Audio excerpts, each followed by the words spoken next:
An attorney's dream case, my parents versus the bank. In 1973, my parents had enough money to build a little ranch house in the country. The small bank in town approved the mortgage, and the bank signed a contract to give Bob the money to build the house. Bob, as it turns out, was overbooking himself all over town, leaving his clueless minions to do the actual work. The build took longer and longer, with more and more work having to be ripped out and redone.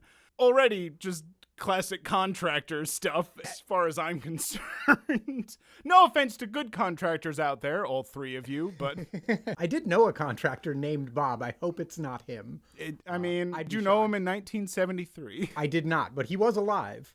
Also, a ranch house in the country in 1973. That would have been a great time to buy a ranch house. That would have been a great time. Folks, there's your insurance tip for the day. Go back in time to 1973 immediately to buy a ranch house. We're not talking about using the wrong color paint or nailing up some wonky trim here. The architect forgot to fully erase a line on the blueprints, and the framers built a wall through the bathtub. Did no one say, like, guys, this is going through the bathtub. We have to stop. No, clearly, it's a split bathtub. It is now. Yeah. My mother was told, don't put anything heavy in the kitchen cabinets because they were attached to the drywall, not the studs.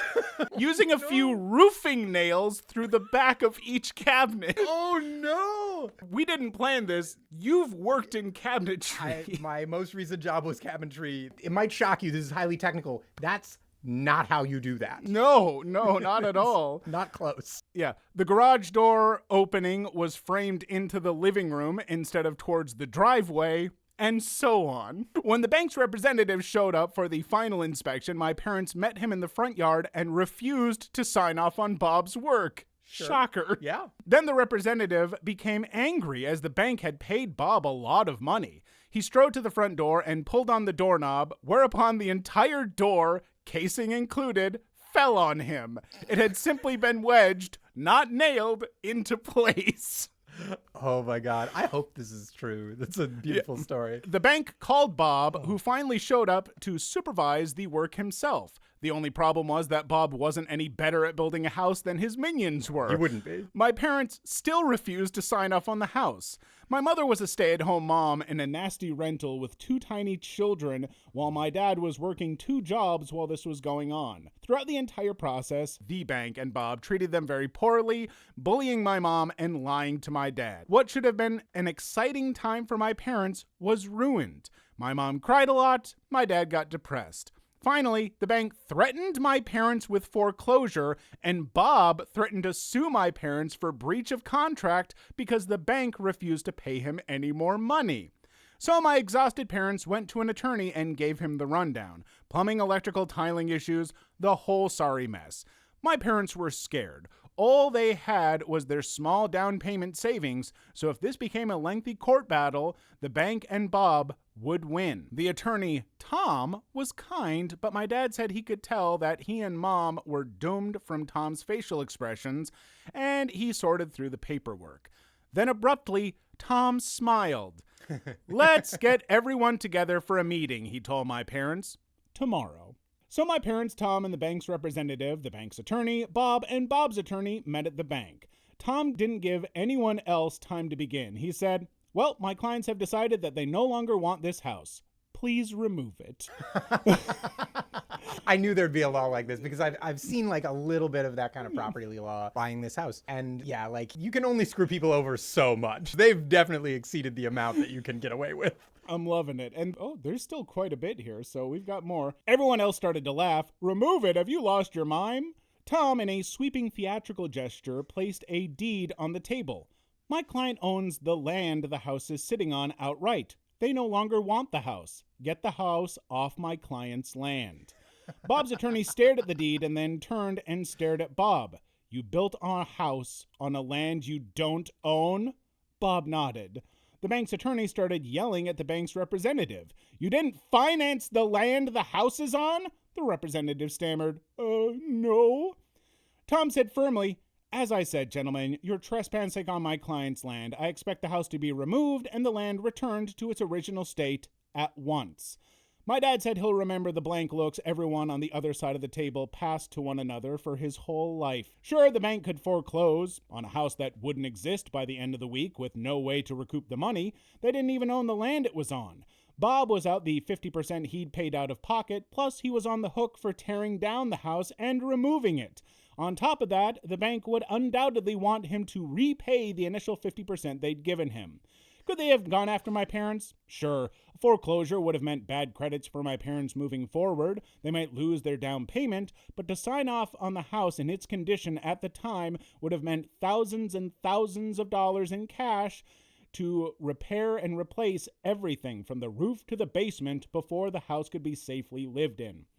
The bank knew my parents didn't have that kind of money. They're the ones who approved the mortgage. Suddenly, my parents were good people. It was all such a misunderstanding, and the bank and Bob couldn't do enough for them.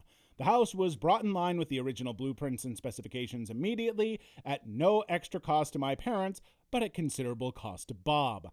My parents signed the mortgage, Bob got the rest of his money and just about broke even on the deal. The bank's representative was fired, and Tom, attorney extraordinaire, got a stinging tale of triumph to recall to fellow attorneys for the rest of his life. Before you question this tale, please remember that 1973 was 50 years ago. Banks did things differently back then. Small rural banks in particular were not run the same way the bigger city banks were. There were far fewer federal regulations, and in smaller communities, people didn't always follow them. Anyway, I'm pretty sure they don't always follow them now. I would believe them. Yeah. I think the big takeaway for me for this story is that the one thing you want in a lawyer most of all is theatrics. You need a lawyer who's really just going to sell it. Let's all get together tomorrow. It's like right out of a movie. It is. It's just, like, you could hear this lawyer like running his hands over his overalls like, I think I've got this all sorted out. There's a little bit left here.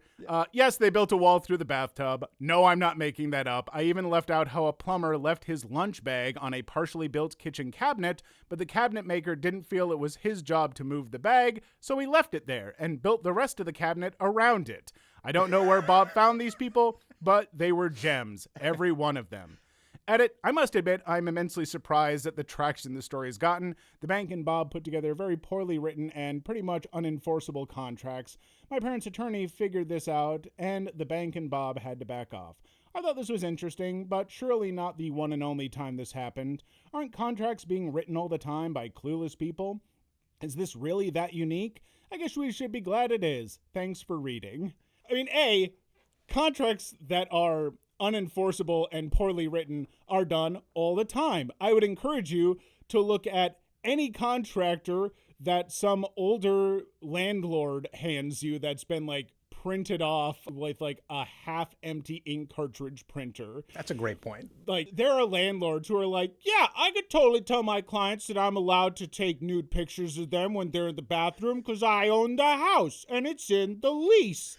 And it's like, I don't think you know how laws work. There's the saying property is 9/10 of the law, but in reality, like, making it up as you go along is actually 9/10 of the law. Yeah. People are just making shit up out there. I adore it, and I adore anyone who can get back at people who would try and pull crap like this. Yes. And it's the fact that the bank's reaction to seeing that this contractor has clearly screwed these people over. The bank at first was just like, wait, no, do it better. And Bob came out was just like, I don't know what I'm doing either. Hammer, hammer, hammer.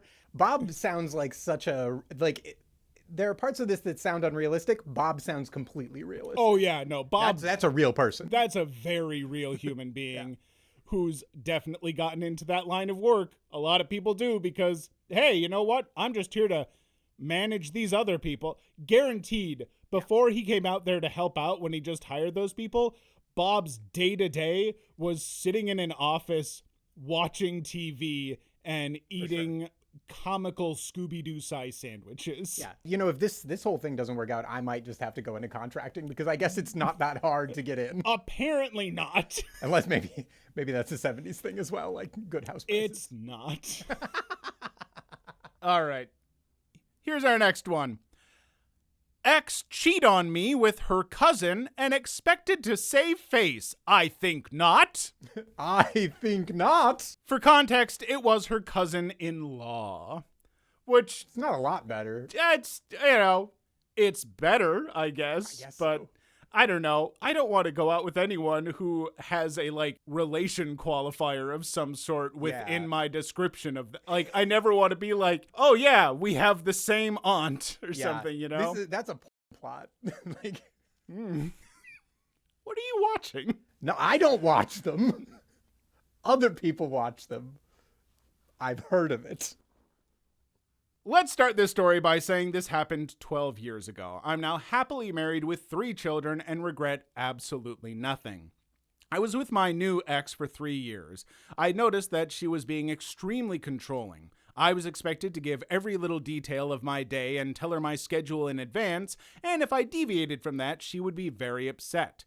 She chalked it up to just bad feelings she was having and shrugged it off as her paranoia for past relationships of infidelity. I had never once cheated or strayed, and I never gave her a reason to act like this. It felt unbecoming of my fiancé to act in such a way. I could see where someone has past traumas from bad relationships. Sure. And they let that seep into even a good relationship. That happens all the time, and it's something to work through. Unlike your cousin. Oh, no.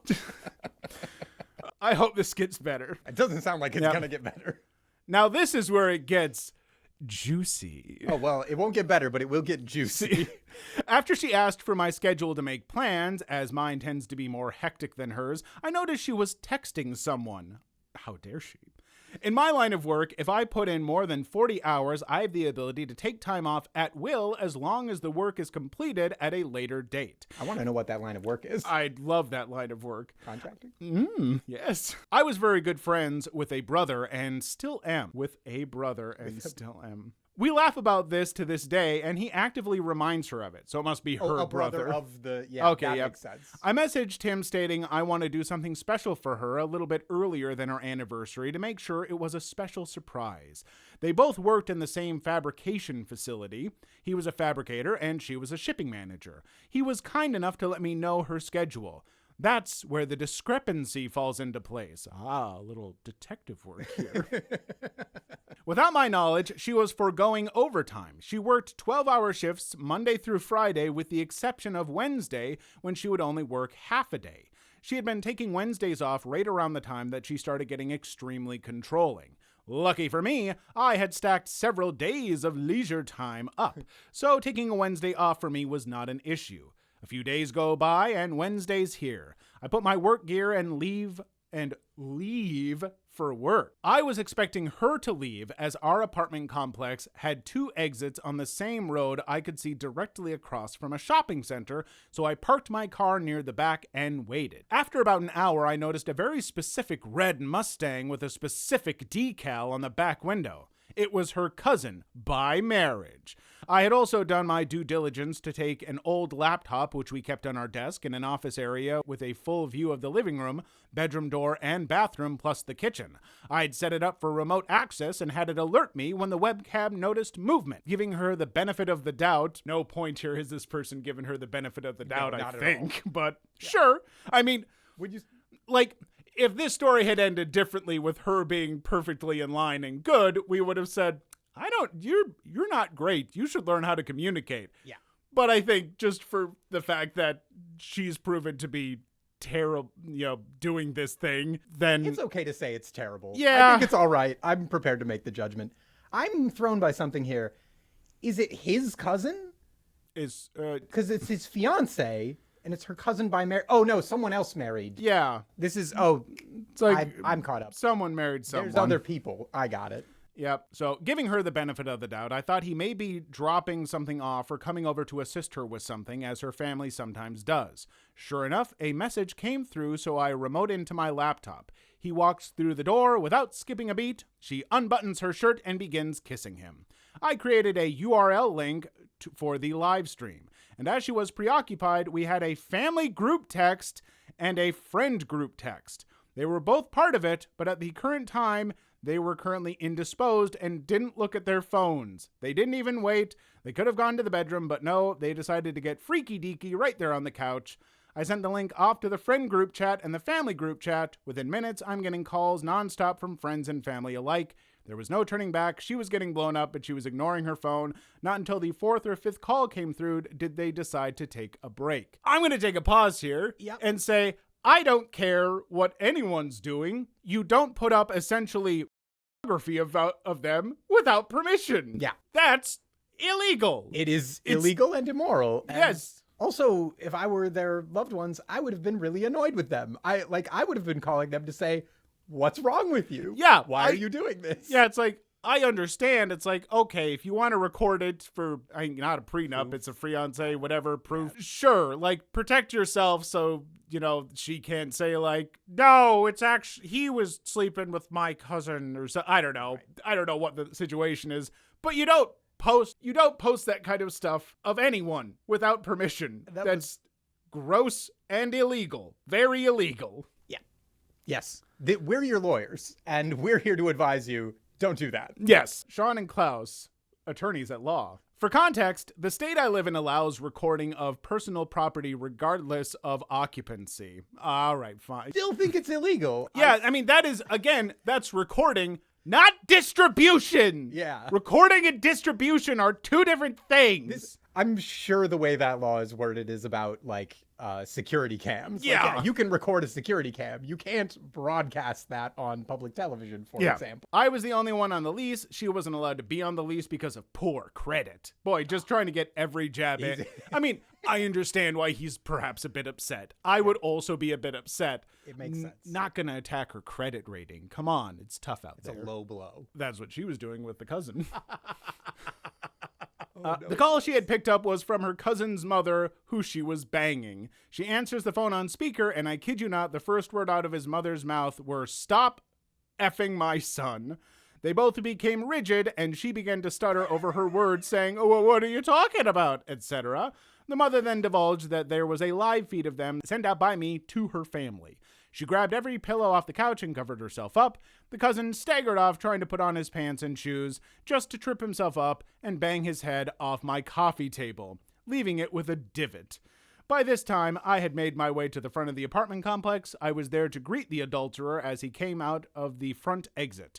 He froze and began to cry, apologizing profusely. I'm not gonna lie, what happened afterwards wasn't my best moment, and I nearly got into legal trouble if it weren't for the fact that he was trespassing on private property.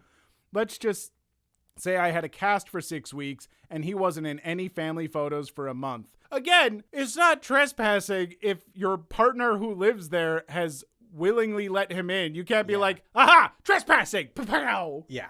You can't invite someone to your house and be like, now you're trespassing. Yeah. I know she's not on the lease, but I feel like there's got to be something like, oh, so she doesn't live there at all. It's like, no, she does. Gets her mail there, right? Yeah. And also I like that he said that wasn't his finest moment. He's like, I'm not proud of this. You're proud of the rest of it? Mm-hmm. I'm sorry to be so hard on the guy. Like, he had a bad day, but geez. I'm not that, I don't like when people go to, like, weird revenge extents for stuff. Like, someone cheating on you, that sucks balls. And you have every right to be very upset and mad with them. Break up with them. Yeah. You don't have a right to, like, break their legs or something. That's wrong. It's wrong. It's assault. I went up to the apartment where she was now fully clothed and crying inconsolably. I asked her if it was snot or on her face. Then I told her not to answer because it didn't matter anyway. I gave her 1 hour to remove all her belongings, as again, everything in the apartment was mine except for clothes, some makeup, and a few kitchen utensils. Her mother would not let her move in, as she was just filled with embarrassment. Same for her brothers, and the cousin's mother kicked her son out. Rumors spread around town very quickly, and for lack of a better word, she was untouchable. I don't like anyone in this story. Yeah. I don't like it. I don't like any of them one little bit. The person who posted this, I get why someone would want to cheat on you. You sound like... Granted, shouldn't be with their cousin. Even cousin-in-law. It was a weird decision. Like, bad. I get it. She's probably desperate to be with someone who's pleasant, but... I will say, now, Mustangs are a cool car, but, like, I don't know anyone who owns a Mustang who is pleasant. So I don't know that like that's, sorry viewers who own a Mustang. It's a cool car.